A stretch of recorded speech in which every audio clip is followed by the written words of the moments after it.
Good morning, welcome to business breakfast show. గత రాత్రి American markets ప్రారంభ లాభాలు నిలబెట్టుకోలేకపోయాయి. ట్రేడింగ్ ముగిసేసరికి చివరిలో నష్టాల్లోకి జారుకున్నాయి. సో ఈ గురువారం ఉదయం ఏషియన్ మార్కెట్స్ లో మిక్స్డ్ ట్రెండ్ అంటే మిశ్రమ ధోరణి వ్యక్తమవుతోంది. షాంఘై, హ్యాంగ్సెంగ్ ఈ రెండు ఇండెక్స్లు నష్టాల్లో ట్రేడ్ అవుతున్నాయి. మిగిలిన మార్కెట్స్ లో కూడా స్వల్ప లాభాలు మాత్రం కనిపిస్తున్నాయి, ఆర్ రాదర్ ఫ్లాట్ గా ట్రేడ్ అవుతున్నాయి.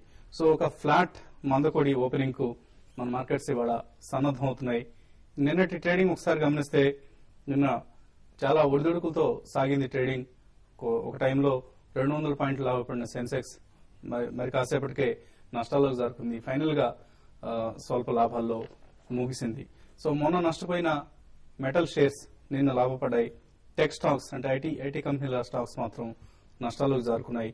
రియల్టీ స్టాక్స్ స్వల్పంగా లాభపడ్డాయి. అలాగే ఇండివిజువల్ స్టాక్స్ లో మాత్రం యాక్షన్ కొనసాగింది. For example Bharat forge, Bajaj Finserv లో వారెన్ బఫెట్ కి సంబంధించిన కంపెనీ స్టేక్ తీసుకుంటోంది అన్న ఒక వార్త వచ్చింది. సో ఈ రూమర్స్ తో గత కొద్ది రోజులుగా ఈ స్టాక్ వరుసగా లాభపడుతూ రావడం మనం గమనించాం. అలాగే భారతీయ Airtel 5th largest telecom operator గా కంపెనీ ప్రస్తుతం ఇంటర్నేషనల్ గా రికగ్నిషన్ సంపాదించింది. ప్రపంచంలోనే 5వ అతిపెద్ద టెలికాం ఆపరేటర్ గా. సో ఎవరైనా దీర్ఘకాలిక ఇన్వెస్టర్ అయితే భారతీయ ఎయిర్టెల్ లో తప్పకుండా ఇన్వెస్ట్ చేయండి. చాలా చీప్ వాల్యుయేషన్ లో మనకి next 1 to 2 years forward earnings ను దృష్టిలో పెట్టుకుంటే చక్కటి వాల్యుయేషన్స్ లో లభిస్తుంది స్టాక్. ఈ టెలికాం సెక్టర్ కి ఓవరాల్ గా ఉన్న నెగిటివ్ ట్రెండ్ ని బట్టి ఈ స్టాక్ ని కొంత హ్యామర్ చేయడం జరిగింది. It's anyway good for value buyers. Bharatiya Airtel ను బై చేసి ప్రయత్నించండి ప్రతి డిక్లైన్ లోను. అలాగే స్మాల్ క్యాప్స్ లో కేపీఐటీ కామెంట్స్, ఆశాపురం మైన్కేమ్, డైమండ్ పవర్ ఇటువంటి స్టాక్స్ కొన్ని లైమ్ లైట్ లో నిలిచాయి. నిన్న నిఫ్టీ అతి కష్టం మీద 5000 లెవెల్ వద్ద నిలదొక్కగలిగింది. సో షార్ట్ టర్మ్ లో మార్కెట్స్ కు కష్టాలు తప్పవు అన్నది మాత్రం దీన్ని బట్టి మనం అర్థం చేసుకోవచ్చు. ఇక మరింత విశ్లేషణ అందించడానికి మార్కెట్ సంబంధించి అనలిస్ట్ సుందర్ గారు, శేష్ గారు సిద్ధంగా ఉన్నారు. సో సుందర్ గారు, ఓవరాల్ గా నిఫ్టీ 5000 లెవెల్ పైన సస్టైన్ అవుతుంది అనిపిస్తుంది. సో 2-3 రోజులుగా చూస్తే మార్కెట్ ఈ లెవెల్ పైన కొంచెం నిలబడుతుంది. కాకపోతే 5000 పైన నిలబడినా కూడా డేస్ లోయెస్ట్ పాయింట్ లో క్లోజ్ అవుతుంది, అంటే స్ట్రాంగ్ గా క్లోజ్ అవ్వలేదు. సో టెక్నికల్ గా చూస్తే కనుక ఇంకా కొంచెం వీక్నెస్ కనిపిస్తుంది. అలాగే నేను డౌ చూస్తే కనుక 3వ రోజు కూడా 10,000 స్థాయి పైన నిలబడడానికి ప్రయత్నించి చివరిలో లేట్ సెల్లింగ్ 10,000 కింద క్లోజ్ అవడంతో కొంచెం వీక్నెస్ కనిపిస్తుంది. అలాగే నిన్న ఎఫ్ఐస్ చూస్తే కూడా క్యాష్ మార్కెట్ లో కొంచెం సెల్లర్స్ గానే ఉన్నారు. సో కొంచెం కరెక్షన్ వచ్చిన తర్వాత కూడా కొంచెం సెల్లర్స్ ఉన్నారంటే మటుకు వారు కూడా ఇంకా కొంచెం అప్రమత్తంగా ఏదైనా గ్లోబల్ ఫియర్స్, గ్లోబల్ కన్సర్న్స్ తగ్గితే కానీ మన మార్కెట్ లో ఒక పాజిటివ్ ధోరణి నిలబడదని నా ఉద్దేశం. ఇవాళకి టెక్నికల్ గా చూస్తే కనుక ఇంట్రాడేకి నిఫ్టీ ఫ్లాట్ గానే ఓపెన్ అయ్యే అవకాశం ఉంది. కాబట్టి 5020 పైన కనుక ఒక 10 మినిట్స్ నిలబడితే కనుక 5050 వరకు టార్గెట్ పెట్టుకుని ఇంట్రాడే బై చేయొచ్చు. అలాగే 4990 అంటే 5000 కింద కనుక ఒక 10 పాయింట్స్ కిందే కనుక ఒక 10 మినిట్స్ ట్రేడ్ అయితే కనుక షార్ట్ పొజిషన్ తీసుకుని ఒక 20-30 పాయింట్స్ టార్గెట్ కోసం క్లోజ్ చేయొచ్చు. సో నా ఉద్దేశంలో మార్కెట్ ఇవాళ కూడా కన్సాలిడేషన్ అయ్యే అవకాశం ఉంది. క్లోజింగ్ 5000 పైన నిలబడితే కనుక కొంచెం మైనర్ అప్ ట్రెండ్ వచ్చే అవకాశం కనిపిస్తుంది. ఓకే అండి. సో 4950 ఈ బ్యాండ్ కీలకంగా ఉంది ప్రస్తుతానికి. నిఫ్టీ ఇదే జోన్ లో ట్రేడ్ అయ్యే అవకాశాలు ఎక్కువ కనిపిస్తున్నాయి. అలాగే షార్ట్ టర్మ్ లో ఇంకా నెగిటివ్ గా వెళ్లే అవకాశాలు ఎంతవరకు కనిపిస్తున్నాయి? సే 4750, 4800 ఆ లెవెల్స్ కి వచ్చే అవకాశాలు ఉన్నాయి. మార్కెట్ లో కొంత రావడానికి కూడా అవకాశం చాలా ఎక్కువగానే ఉంది. ఎందుకంటే రీసెంట్ లో చూస్తే మనకి 4870 ఉంది. తర్వాత 4670 అనేది ఒక ఇయర్ లో మనకి జనవరిలో వచ్చిన లో అనమాట. అంటే ఆ రేంజ్ కి రావడానికి కూడా మార్కెట్ అవకాశం ఉంది. అయితే ఇప్పుడు గ్లోబల్ కండిషన్ చూస్తే మరి ముఖ్యంగా యూఎస్ మార్కెట్ చాలా వీక్ ఉంది. నిన్న కూడా చూస్తే 160 అంటే హై నుంచి 160 పాయింట్స్ పడడం జరిగింది. ఒక టైంలో 120 పాయింట్స్ ప్లస్ ఉన్న డోజన్స్ మళ్ళీ క్లోజింగ్ బేసిస్ లో 45 మైనస్ రావడం, ఇవన్నీ కూడా ఏంటంటే క్లియర్ గా బేరిష్ ట్రెండ్ అనేది మనకు కనపడుతుంది. అయితే మన ఇండియన్ మార్కెట్ క్లియర్ గా ఇంకా బేరిష్ ట్రెండ్ లోకి ఎంటర్ కాలేదు.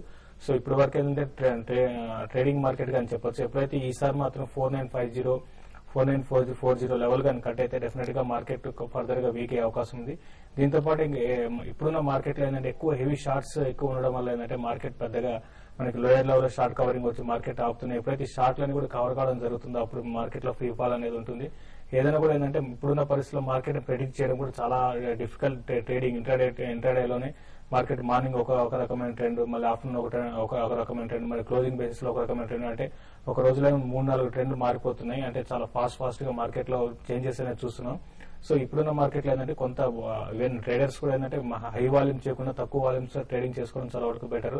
ఏదైనా కూడా తక్కువ ప్రాఫిట్ లోనే ఎగ్జిట్ కావడం బెటర్. ఇంకోటి కూడా ఈవెన్ ఆప్షన్స్ చేసే వాళ్ళు కూడా ఏంటంటే పుట్స్ తీసుకున్న తర్వాత కాల్స్ తీసుకున్న వాళ్ళు కూడా ఏంటంటే 1-2 రోజుల్లోనే మార్కెట్ లో పొజిషన్ నుంచి ఎగ్జిట్ కావడం బెటర్. ఎందుకంటే ఒక రోజు అన్యూజువల్ గా పెరగడం, తర్వాత ఇంకో రోజు పడిపోవడం, అదే విధంగా.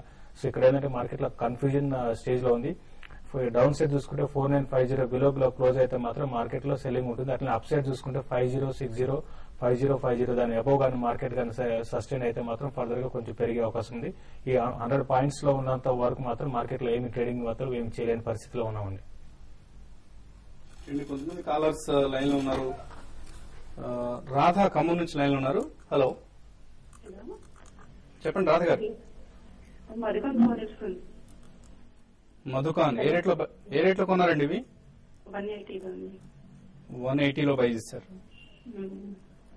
మధుకాన్ చూస్తే కనుక టెక్నికల్ గా కొంచెం వీక్నెస్ కనిపిస్తుంది. లాస్ట్ ఒక 1 మంత్ గా చూస్తే కనుక 205 నుంచి కొంచెం 130 వరకు దిగడం జరిగింది. కాకపోతే కరెంట్ రేట్ 125 దగ్గర స్ట్రాంగ్ సపోర్ట్ ఉంది. నా ఉద్దేశంలో కొంచెం హోల్డ్ చేయండి.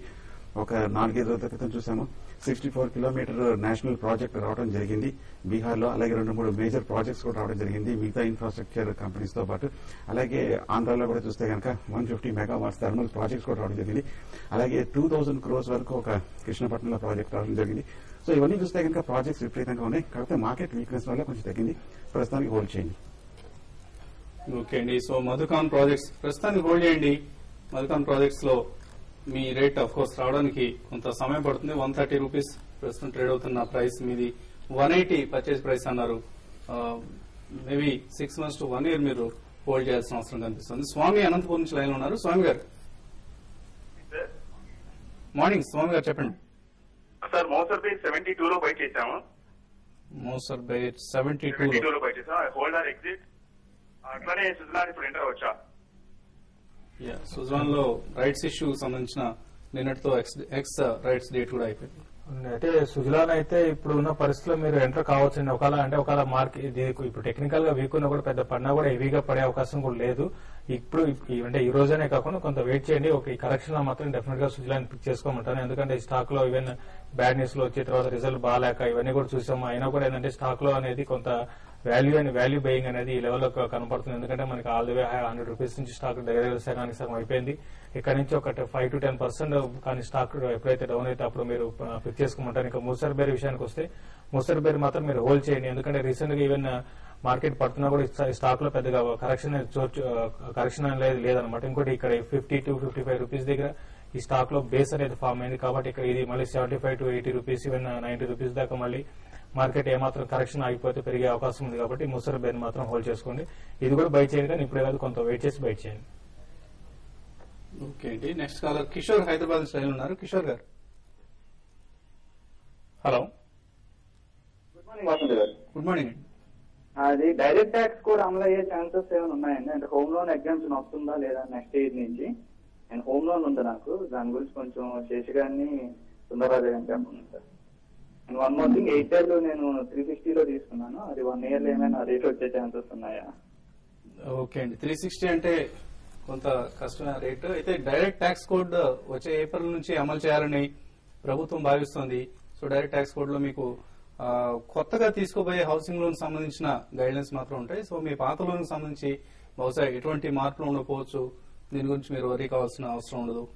సో ఆయన భారతీయ ఎయిర్టెల్ గురించి ఇంకోటి డైరెక్ట్ ట్యాక్స్ కూడా మార్కెట్ లో ఉన్న న్యూస్ ట్రాక్ చేయడానికి మాకు కష్టం అండి. ఇవన్నీ కూడా ట్రాక్ చేయాలంటే చాలా కష్టం. అయితే భారతీయ ఎయిర్టెల్ అయితే నేను చూస్తే నేను ఏమైనా S&P డౌన్ గ్రేడ్ చేసినా కూడా స్టాక్ అయితే చాలా స్ట్రాంగ్ గా రీబౌండ్ కావడం జరిగిందండి. మొన్న కరెక్షన్ అయిన తర్వాత మళ్ళీ ఇది సఫారీ డీల్ ఇవన్నీ కూడా చూస్తుంటే ఈ స్టాక్ లో అయితే మళ్ళీ ఫర్దర్ గా కొంచెం పెరిగే అవకాశం ఉంది. డెఫినెట్ గా మీ రేట్ వచ్చే అవకాశం ఉంది. ఎవరీ డిక్లైన్ స్టాక్ అయితే బై చేయండి.